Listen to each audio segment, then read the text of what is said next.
Okay, Yeah. welcome everybody to another episode of Political Animals. I'm Mustafa Janadu in Washington, D.C., and I'm here with Daniel Falcone, who's in New York City. So let's get straight to it. The big news is that America has made strikes on Iran. One of the areas is Fordo. I don't know what the other two are, but they claim that they have hit nuclear sites using B-52 stealth planes. I think that's the term. First thing that comes to my mind is I don't think they use the Buster bomber. They're not saying what type of bombs they use. And some people are saying that. So I think it was an American politician who said that, or an American journalist, I forgot his name. He said that they used missiles, Tomahawk missiles, at these sites. Trump is saying they use stealth missiles and they've gotten rid of the nuclear threat. And now it's up to Mm. Iran to stay peace. And it's also stated that the so-called bombing, which they're not giving us any details about, which we don't have any images of, they're saying that they reached out to Iran and said they're not looking for regime change and they're not looking to escalate it, that this is where it Mm. ends. My interpretation is that this is Trump's way of looking strong without going all out, because right now he would have faced political backlash if he had done a real super strike on Iran. It's still a reckless move, and it doesn't change the fact that maybe in the future he might, because he has planes bringing in those Buster bombers. He definitely did not use those Buster bombers today. So my question is, how could you stop a nuclear site? How could you take away their nuclear capability with something weaker than that? So what it means is Mm. they probably made some strikes on some places that they're saying are nuclear sites and disable them a little bit. But that's a prevarication, not prevarication, but in a way they're lying, because there's no way you could get rid of those things because they're way under the ground without using a B-52 bomber. What are your thoughts? Hmm. Yeah. Oh, you're saying that the strikes are ineffective. Yeah, they're not doing what these guys are saying. The Yeah. Trump is saying that they got rid of their nuclear capability, but that could not be the case unless they used a nuclear, something like a B-52, like a bunker buster bomb, which can go deep Hmm. enough under the ground. So what I'm saying is that what they're doing is that they're playing around with words. I don't think they had any intention to get rid of. I don't think three strikes was going to get rid of Iran's total nuclear capability. What they might have done Yeah. is hit some areas that they're saying are sites where there's nuclear enrichment, but they want All people right. to. Yeah, I think they're prevaricating, but they're being misleading. They want people to interpret it as, oh, they got rid of it and they did a big bomb. What do you But then think? if that's the case, then won't Netanyahu just continue to try to urge Trump to strike with more capability? Because I thought the crux of the matter was that the Israeli capability had been maxed out and could not penetrate underneath the ground in an effective way to eliminate the nuclear capability or the power plant and whatever was being constructed. It Oh yeah, seems well, that what Israel was doing was hitting those sites, and see that's why I said all of this is for show. Now Netanyahu Mhm. probably wants to do more, but we have to remember that Tulsi Gabbard and a bunch of MAGA people, and what's the other woman's name? Yeah, Margaret Taylor. These people have yeah, said we're not going for it. And in the U.S. right now, people who supported Trump are saying this guy's a damn liar and he's going into war. And I've always said it. I don't care how powerful Israel is. He can't. Bibi and these guys can't override the American power base. What I mean by that, they can't override the what you call it, the Pentagon, the CIA, the State Department, yeah. and all those people. And these people don't want their government, their shadow government, to collapse by going into a war that America is not yet willing to go in, because it could lead to something like Vietnam, where there's unrest. And you got to remember, just a few weeks ago, there were American soldiers in California, in LA. So Trump is in LA bringing soldiers on American soil, which I'm not against, but I'm just saying Trump does not want Hmm. this to become a disaster for him, because he could easily be impeached if this thing gets out of hand. Don't you think so? Oh, yeah. I that's an interesting question in terms of Yeah, the. no, not that he could easily be impeached, but don't you think he could be putting himself in threat to go through another impeachment process? So, so, I, Yeah. so, so, I, Right. so what I'm thinking is that people were like, no, we can't do this right now because the world is watching us, and everybody's saying this looks just like the Iraq war with with Yeah. what's his name, Bush. So what I think is going to happen, they probably called Bibi and said, "Fuck this shit, man. You better shut the f up." Because Bibi even came out and said, "Wonderful job by Trump." He has really helped us, and we've destabilized it, and the war continues. And then Trump says, but if it continues, if Iran keeps on striking, and he said, if Yeah. Iran keeps on building their thing, then we'll strike later. So I think they're trying to buy time. Yeah. Because, But also what Trump has done though is almost guaranteed Iranian retaliation through what happened well, tonight. here's the rumor I'm hearing. He told Iran that this is what he told them today. Afterwards, he said that they're not going to try to overwhelm their government and overthrow them, and they're not going to escalate it. Maybe he's telling Iran, "Come on, guys, let's just pretend like we're fighting. Please let us out." That's basically what he's saying. Do you remember when Israel struck Iran when Biden was president, and then Iran called America and said, "We're going to send missiles to Israel at a certain time," and then the U.S. shot them out of the sky. Remember that? That happened. Yeah. So what I'm saying is that Israel and Iran and Russia and these guys, all in America, not Israel, but America, they're playing games. I think America is trying to pacify Iran because what other reason would they tell them we're not going to escalate it? Because they want Iran to not escalate. Do you get my point? They don't want Iran to strike American bases. Yeah. So what? And nobody was killed. If this was the type of strike in which nobody was killed and it was only a nuclear site, as mad as Iran would be, they may hold their hands because remember, Putin has a lot invested in Iran. So I'm sure that Putin, it's sort of like if I come up to you, or not me, but let's say somebody else comes up to you and slaps you, and you want to like go off and kill them, and your business partner say, "Daniel, cool down, man. I know it's terrible. Yeah. You can give him a baby punch, and we know that you're stronger than him. So but don't look at your pride. Let's move on because we have bigger things to do." So I think that's what's happening is that a lot of people are saying, and Iran has they've showed great patience because Israel has been killing their scientists. Trump killed Soleimani. Yeah. And I think Iran is ready to go to war full out, and they don't mind losing millions of people, just like Vietnam did. But I think what Trump is trying to do is he may have hit a couple of sites and done some minor damage and said, please, just don't do anything back to me. You get my point? Yeah. I really believe that.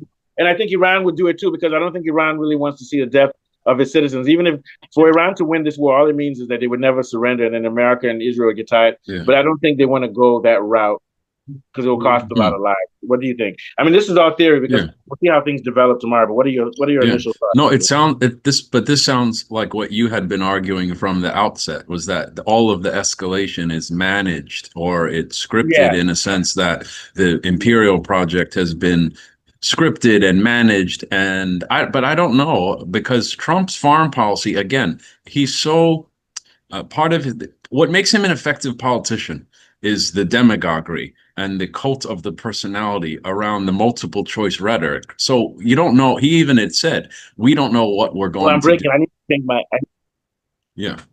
He basically, it looks like he doesn't know the region very well. And he keeps making these statements and we don't really know about what will happen next. And it's not really clear if he knows about the end game. So in that sense, I don't know. Stable. I don't think anybody knows. But that's dangerous because this thing I call it sleepwalking into a world war. You get my point? Yeah. You say you're managing it. That's how World War I started. You say you're managing it, and then it gets out of control. So it's dangerous. But I do not think that Trump right now really wants to go in an all-out war. It doesn't make sense from any angle. This is where Israel is now being exposed, because it's one thing to kill Palestinian kids and females and children with a country that has no military. It's another thing to start a war with Iran, and now Israel's being rocked. The airports in Israel are closed because they don't want people to move to America and to other parts. And I didn't know this, but in the past 5 or 6 years, Israel has lost almost 1 million people who are leaving there. So my thing is that it doesn't make sense to aggravate Iran, a country of that power, because all it's going to lead to is a war in which a lot of Iranians get killed and a lot of Israelis get killed. Because right now, Iran is showing that the Iron Dome doesn't work and they can hit anywhere they want to in Israel. Yeah. And the only thing America can do is come and bomb a lot of Iranians, and then Iran will let off missiles. And there's a chance that Russia and China can get involved. So it just doesn't make sense. But I still think that going back to that document in 2009, the West is waiting for a chance to destabilize Iran and change its regime. I think they're managing it now, but they're still trying to find an angle. They're looking for time, because I don't think they want to totally destroy Iran. I think what they want to do is to destabilize it so that they can mess up the economic alliance between Iran, BRICS, and all those guys. I don't think they're trying to encircle and go to war with Russia. I think they're going into economic war with Russia, And if they can destabilize Iran, they can destabilize Eurasia, in which trade comes in through trains and stuff. Yeah, what do you think? Yeah, Yeah, I guess it's crazy. I guess it's still unclear. Yeah, it's unclear. Yeah, it will take time. But the situation is getting worse and worse every year. It's escalating. Yeah. I mean, Yeah, I know. I was reading that the inspection for atomic energy, the international agency, that Iran wasn't complying with some of the inspections for the first time in decades, and that the cameras were shut off in 2018. But that could be also be a reaction to Trump's idiosyncratic foreign policy maneuvering, because if you are Iran, putting myself in Iranian shoes, I would want a nuclear weapon for this exact reason. But this is the reason why North Korea and probably why Ukraine was attacked, is because it lacked a weapon, and Iran doesn't have a weapon. So it's more vulnerable not to Israeli attack, but United yeah. States at climbing the escalation ladder. I'm not advocating for nuclear weapons. I'm not suggesting that that would be the solution, but I'm just it's interesting. Well, if you live in a world in which your neighbors want to kill you, isn't it rational to build a nuclear weapon so they don't come to your house? Yeah, right, for deterrence purposes. Iran is behaving rationally, and they're behaving the way you would behave if you felt that your children and your family and your mom and dad and everybody's under danger. What else can you do? For example, I'm against guns. I'm against them. Okay, I don't want guns. But if every day I walk the streets and people are getting robbed, AK-47, and people start threatening me, I don't want a gun, but unfortunately I have to buy one because it's better than not having one and getting killed. You get my point? So if we want an nuclear arm to this nuclear thing, then Israel, they need to solve that. Then America and the whole world needs to force Israel to come to an agreement.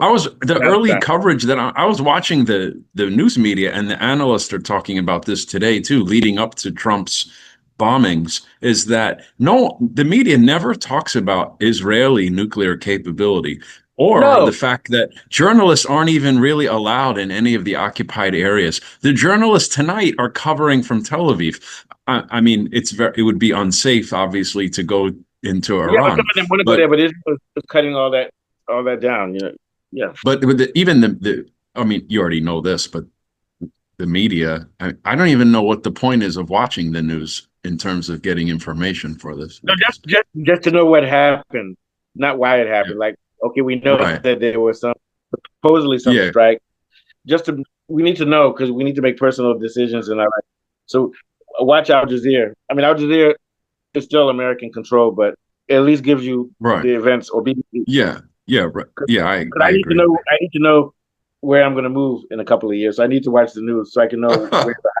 No, I'm serious. But yeah, so what they do is they'll tell you some basic facts, but then they'll start adding interpretations and then lies. And like you said, they're one-sided news. But everybody knows it's the worst kept secret that Israel has nuclear weapons. You don't even need to watch the news to know that. So in other words, in order to survive in this world, you have to watch the news, but you also have to start looking at independent stuff. I hate to say it, Instagram, anyway, or independent journalists on Substack and on Rumble. And Patreon. You have to go to every source you can for information to build your worldview. What do you think? Because this is crazy, man. Yeah. So. Yeah, I guess it's what remains to be seen is the impact it will have on domestic politics in the U.S. And obviously, it is. It looks like another quagmire if Trump responds to the retaliation. Yeah. You know, my prediction is that. Go ahead. Yeah, you're breaking. I don't know. I think it's my connection. Oh, no, go ahead. You were predicting something. Go ahead. No, my prediction is that if they're not careful, one of these people like Tulsi Gabbard or Marjorie Taylor Greene will end up winning the next elections, or 8 years from now, because the MAGA movement will say, hey, we got rid of Trump. He was horrible, and we stand for this country. And this is a chance the Democrats are losing because they're not speaking out against. What is AOC saying? How come I've never heard AOC say anything about Israel? Does she ever say anything about Palestine or about war? You get my point? She never says anything. And she was right. The Democratic. Go ahead. Yeah. The Democratic Party, on the left wing of the party, basically just is calling for congressional oversight without any significant material difference, perhaps, in the foreign policy. And the hard right and the Democrats that are establishment Schumer, I was looking at Schumer's main complaint to Trump was that he's not being forceful enough. So, Yeah, uh, Schumer is what, how old? 80? He doesn't care if America burns. He probably yeah. wants America to burn when he dies. I'm serious. Anybody who pushes for this is against America because this type of stuff will Hmm. lead to terrorism and is going to escalate and could lead to a Yeah. world war where a lot Yeah. of human beings, a lot of Americans can die. Trump was elected on a platform for ending America's forever wars, but part Yeah, of the base wanted that. And then also, I guess it will reflect poorly on Biden's legacy because Biden had so little regard for Palestinian life, and yeah. he didn't even pump the brakes. Most American presidents would have stopped Israel Oh yeah. from It's been done before. I forgot who did it. Was it Bush? Bush told him to cool down a little bit. So yeah or Bush. So my thing is, and same thing with Harris. Harris said that my support for Israel is ironclad in the middle of a genocide. So yeah that's that why I say both sides are messed up. But I will say yeah that this America is not America, but whoever controls the world banking order for the West is yeah. invested in destroying BRICS, and that's why they're going Did you after see what Iran Tucker because Iran is a Carlson major. did you see how Tucker Carlson interviewed Ted Cruz? I heard about it. I heard he really embarrassed Ted Cruz. Tucker Carlson is against the It's war too. He's against war. But yeah, well, all of the anti-war voices are coming from the right wing in American media. It's sad. That's the reality. yeah, you're breaking. Let me see if I can reconnect this. Hold on for a second, okay? I think it's Okay. from my side. My internet is might be weak. Hold on.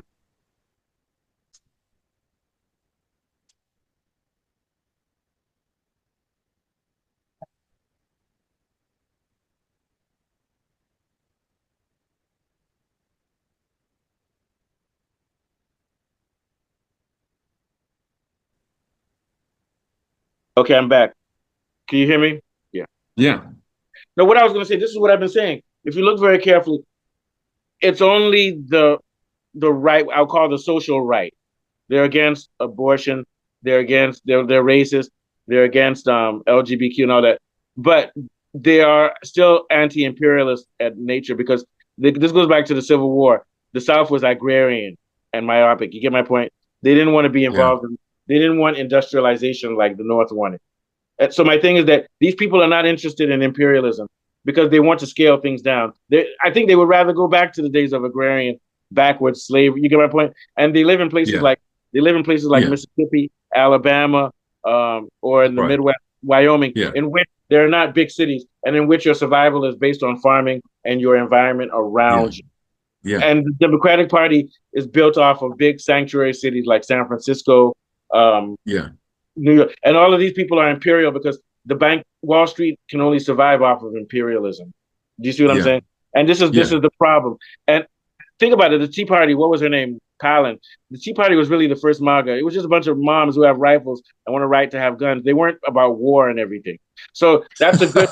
They weren't. Am I lying? They weren't. These No, now, it's not about human rights though either. no, it's not. It's But my thing is about that. But my thing is that war is the biggest problem we have in this world, not just human right. rights. Yeah. War is the biggest problem because it's killing Wars. millions Yeah. of people. Millions of Right. people have been killed. A million people have been killed in Ukraine based on America starting wars in Oh, Russia.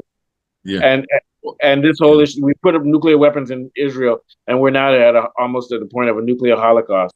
So my thing is that which one I would rather have the racist people who don't believe in human rights because they don't have the same capability of destroying the whole world, and they still believe in segregation. Okay, you folks live by yourself. So because my thing is that if what what the not just the Democratic Party but the Warhawks in the Republican Party, what they're pushing is causing misery all over the world, and also is causing problems in America because we spend too much money on military. We don't spend on infrastructure, so we just cut billions of dollars with Doge Yeah. and fire people and everything. Then we're doubling up on a war in the Middle Mhm. East.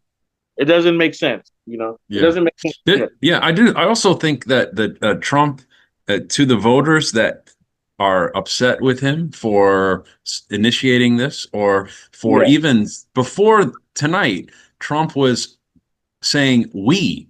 when Israel would retaliate or Israel was launching unprovoked attacks, he would refer to it as we. So, Yeah, which indicates that the United States was already involved, that Trump was already yeah, but they've involved. always been involved. But Yeah. also he might be trying to take credit for it because he thinks it's going around. Because I haven't heard him saying "we" lately in the past couple of days when these guys have been striking back. You get my point? Oh, yeah. Well, Yeah, just that his record, the farm he Gabbard's might have said that she was against Mideast wars, but Gabbard as a voting politician has not the greatest peace record. She's somewhat of a hawk, and her record in yeah, terms but of he came up in front of Trump and told him that Iran is not building nuclear stuff. She said that 2 weeks ago. yeah, Yeah. right, So yeah, it, she may have been a hawk in the past. Let's look at when she was a hawk in the past. What wars was she talking about? Because remember, it's not that the MAGA people are against war. They're against the Israel war because they don't think it has any benefit for America. So they're still right, imperialistic. If they believe that it could benefit right. America, they won't. But I think they're against it because they know that it won't. Mhm. Because and the reason they're doing it, Gabbard doesn't care about. She doesn't care about war either way, but she has to talk to her base because Yeah, Americans don't want this. yeah. Especially I No, don't I know about know. the Democrats, No, Republican. A lot of poor people, Republicans, they don't want this. You know. No, Americans don't. No, Nina Turner from Ohio tonight was sending out how unpopular this will be Yeah, for all voters, for all citizens, non-voters, for all Americans, for yeah. everyone So, in the so maybe what country. Gabbard is not a pacifist, but she's a true populist. If you're a true populist, Yeah, you have to follow your base, which is where Trump yeah, is beginning to lose himself because Trump yeah, has always said, "I'm for the base," but in this one, he seems to not be for the base. But I will say that he's being indecisive about attacking, which is a good thing because I don't think he's really invested in it. But yeah, I think he's going along with it because he has no choice. To be honest with you, I don't think he doesn't seem to be enthusiastic about it. Let me put it like that. Yeah. yeah. Because if this had I been, think, go ahead. yeah, I think Netanyahu prefers Trump over the Democrats, though, as bad as the Democrats have been on Palestine and on the Mideast. And I think that it's I don't know going about to that have, because yeah, he had Biden was letting him do whatever he wanted. Now I think that maybe he thinks Trump would be better for attacking Iran. You get my right, point? Because right, because Biden was full in for the genocide, but he may not have been full in for. yeah, But you have to remember, Biden played his part because he took down Syria. He yeah, disrupted Syria, and that's why Israel and the U.S. are able to fly into Iran. So I think all of these guys are in it together. yeah. Anyway, did you have Yeah. what are your last? Any What last? do you think? Go What ahead. do Go you ahead. think will be the response of China and Russia, respectively? They'll condemn it. That's about it. No They would. material support. I don't think they will. Yeah, Not now. If it escalates deeper, they will. I think eventually, if it gets to a full out war, they will because they can't afford to lose Iran. But I think they're trying to they're using Iran as a proxy, but I don't think they want to come out and do full support yet. Which is why I say yeah, this could lead to World War III. I'm promising you though, if this goes to World War III, the West is going to lose because war is about raw materials, and the global South now outnumbers NATO. You get my point? And right, right. they have all the resources to maintain a war forever. The only Yeah, way that America could save face or the West could save face is by doing a nuclear war in which both sides will lose. yeah. And how are European leaders going to respond to this? Yeah, well, they're condemning it, but the same way. Remember how they responded to the Iraq War? Oh, this is horrible. America shouldn't do it. Then America did it, and then they forgot about it. And this is the problem, which is why the UN is useless. The UN will never send troops to defend someone who's being aggressed by a superpower. Yeah, Yeah, and it's not even a moral thing. The world is all about power. What does the guy Foucault says? but The world is about power. yeah, It's not about yeah, morals. If someone's more powerful, yeah, for example, if someone's treating me unjustly, but I don't have the power, and I know that if I fight them back, they'll destroy my whole family. I'll leave them alone. So I'm saying this whole facade of a world order based on morals and rules is a lie. It's just might or it's might. But I will say that if most countries are smart, they'll all work together. It's sort of like a game theory. If I had to set the conditions before I know my own strengths, I'll say, hey, we should all work together because that means I have a lower possibility of being destroyed. Do you get my point? Yeah. yeah, So that's why you look at China and Russia, Brazil, even Nigeria. All of these countries are now working together because they realize that we need to trade and we need goods. Now, the fact that they're working together, they still compete with each other, but they're not going to go to the level of war because you can't trade with, if you're at war with a country, you can't trade with it. And if you can't trade with countries, your economy can't be well. So war doesn't make sense based on global capitalism. It doesn't make sense on true market capitalism, which is why I say That's why it makes sense for the democratic leadership to lift sanctions and to have the joint the nuclear deal that was constructed. But the problem is that whoever's doing this are people who profit off of war and profit off of this destruction, but it's not the American. So that's what I'm saying. The American government serves the oligarchs. It doesn't serve America. So the decisions they're making are bad for America, but it's good for them. For example, World War II, what was it? The Rothsteins and Rothschild, all these guys made money off of it. And they made money off of Germany and Russia and China, everybody killing each other. They made money off of it because they had the means of production. These banks, every gun, even the guns the Germans had versus the Russians, even the guns the Russians, all of it is one weapons. It's like Pinocchio. It's one weapons complex in this world, and they make money off of the war, off of both sides. You understand what I'm saying? No matter who wins, they profit. It's like gambling. Like, the bookies never lose. Because if you look at the way these banking organizations are run, they're not based on nationality. They're transnational. So my argument is that it's transnational organizations which are causing all of this, and they're made up of people from all the countries that are even fighting themselves. What do you think? But we're going to have to topic for another day. I just think it's not going to go well because the United States has already experienced Afghanistan, and so it's not going to go well for anybody. Iran will probably come out victorious. And what I mean by victorious is that Iran will remain, but they'll come out by losing millions of people, and this will be another catastrophe. The price of oil will go up. But let's wait and see. It may just stay at this level with Iran and Israel trading blows, and then it may die out after a couple of weeks. We'll see. But this problem will still continue. We'll still have this situation, even if it's another 2 or 3 years, because it seems like this is the path that the West wants to take. Ultimately, the West, America wants to destroy China. That's their goal. Yeah. Am I wrong? Isn't that American policy?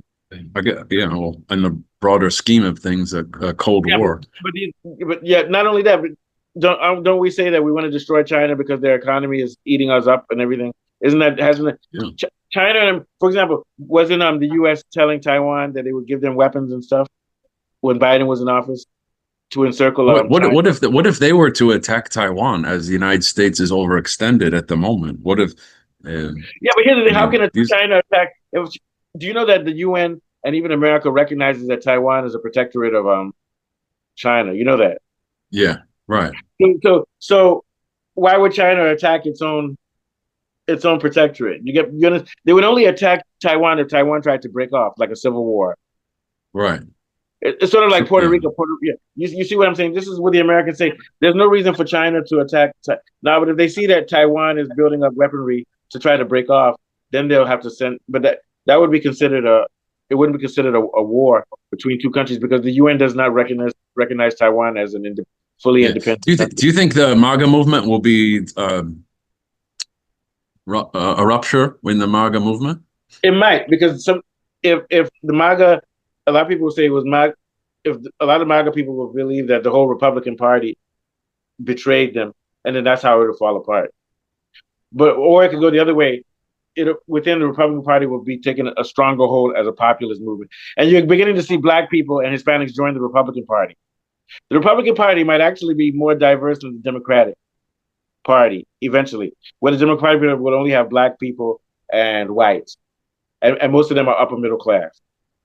Because the very poor don't vote. And then the Republican Party will have a bunch of people who are, I'm not saying they're good people, but they'll have a different groups, working class Hispanics, working class Black people, and all these people who think that agrarian America first is going to help them, rather than what they perceive the Democratic Party to be just caring about identity and things like that, and also war. Do you see what I'm saying? So and actually they showed in the last elections Trump gained more votes he gained more votes in counties that were Democratic and were diverse the numbers keep on going towards the Republican Party because more than 50% of Americans don't have college degrees, and they're showing a high correlation with no college degree and being blue collar and joining the Republican Party because it appears, I don't think it is. Republican Party appears to be blue collar. Oh, we don't care about wars and stuff. We want to put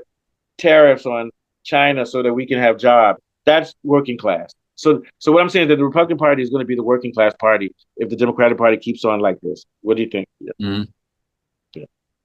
Yeah, I know that. The first time Trump won, he was successful with people that made $150,000 or more, and he won a majority of those voters. Successful with very poor people in West Virginia and co. Yeah. Yeah. Well, the second time it changed to what you're saying. It became more indicative of middle class or working class people that associated more. I remember Dave Chappelle was doing the comedy skit, and he said the dusty white people came up to him and said, "We're going to vote for Trump. He's going to look out for us." And then he said he's looking out for me.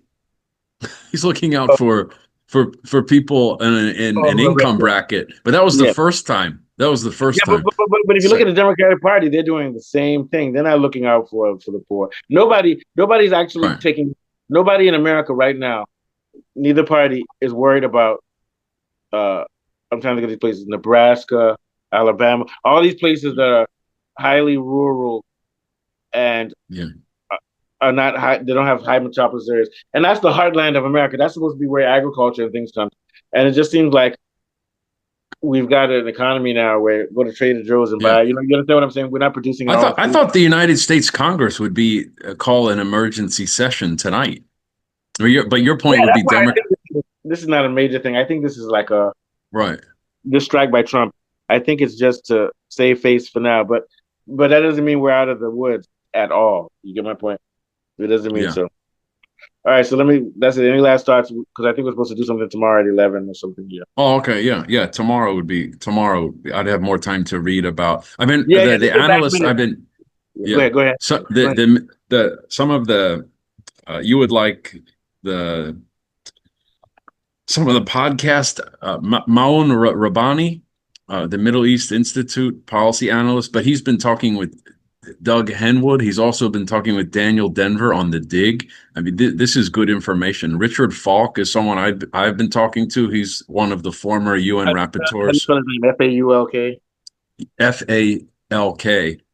Well, okay, he was the one telling me that the Israelis were having difficulty with getting underneath to reach the nuclear capability. I think these guys have been using all these last 8 years, to go deep under the ground. And like you had said earlier, that Netanyahu had been begging the United States to get involved with Iran for years because he couldn't take them on by himself. Yeah. So it's been maybe that's a good thing. Maybe there's an angel watching us. Or maybe we can avert all this crap. We don't have time for another world war, man. Shit. I would have to get myself a cyanide pill or something so I don't go through the bad stuff. Let me stop. All right, so I'll see you tomorrow at 11, Dan. Thanks for coming. All right. Thank you. That was fun. Are you going to be up late tonight reading and studying and stuff? Yeah, I'll try to read up. Yeah, and I mean, I'm talking about in general life. I know you're a studious person. Oh yeah, I've been reading some stuff about development, but also I've been reading about Somalia.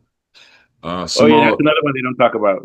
Yeah. Yeah, but they come out with these local solutions. They have this local network that has to do it on their own because they're not getting any support. So actually really interesting work that was by Jude. Yeah, let me know, and you can come up with ideas for some of our shows too. Okay. Yeah. Okay. All right, have a good one. We'll talk later. Okay. See you. Okay, bye-bye.